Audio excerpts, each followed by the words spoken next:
పసిడిపై ప్రేమ పెంచుకుంటే ఇక కష్టమే. గోల్డ్ రష్ ఆగడం లేదు. బంగారం రేటు పెరగడమే కానీ తగ్గే సూచనలే కనిపించట్లేదు. చూస్తూ ఉండగానే 1,00,000 దాటిపోయింది. రాబోయే 5 సంవత్సరాల్లో ఇది 2 లక్షలకు చేరుకుంటుందని ఎక్స్పర్ట్స్ చెబుతున్నారు.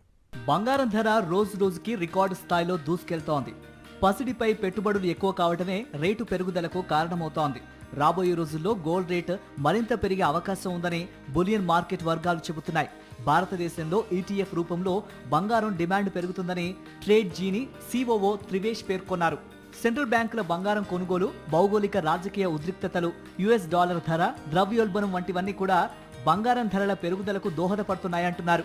ప్రస్తుత డిమాండ్ ఇలాగే కొనసాగితే వచ్చే 5 ఏళ్లలో 10 గ్రాముల పసిడి ధర 2 లక్షలకు చేరుతుందని మార్కెట్ నిపుణులు అంచనా వేస్తున్నారు. అంతర్జాతీయ మార్కెట్లో ఔన్స్ అంటే 31.10 గ్రాముల బంగారం ధర ఎన్నడూ లేనంతగా $3,743 చేరింది. 2026 మధ్యకు ఇది $4,000 దాటిపోతుందని భావిస్తున్నారు. మరో 2.5 ఏళ్లకు ఇది $5,000 దాటే అవకాశం ఉందని అంచనా. అదే జరిగితే దేశీయ మార్కెట్లో 10 గ్రాముల బంగారం ధర 1,50,000 నుంచి 1,70,000 వరకు చేరొచ్చు. అంటే దాదాపుగా 2 లక్షలకు పెరగొచ్చని బులియన్ మార్కెట్ వర్గాలు అంచనా వేస్తున్నాయి.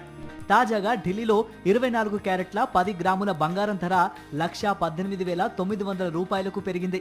అటు వెండి కూడా అదే రేంజ్ లో మోత మోగిస్తోంది. ఆల్ ఇండియా సరాఫా అసోసియేషన్ ప్రకారం ఢిల్లీ మార్కెట్లో కిలో వెండి 1,39,600కు చేరుకుంది. ఓవైపు డాలర్తో రూపాయి విలువ కనిష్ట స్థాయికి పడిపోవడం, H1B వీసా రుసుము పెంపు నేపథ్యంలో బంగారం ధర సరికొత్త రికార్డు సృష్టిస్తోంది. సామాన్యులకు అందనంత ఎత్తులో కూర్చుంది. ఇప్పట్లో పసిడి పరుగు ఆగే ఛాన్స్ లేదంటున్నాయి మార్కెట్ వర్గాలు.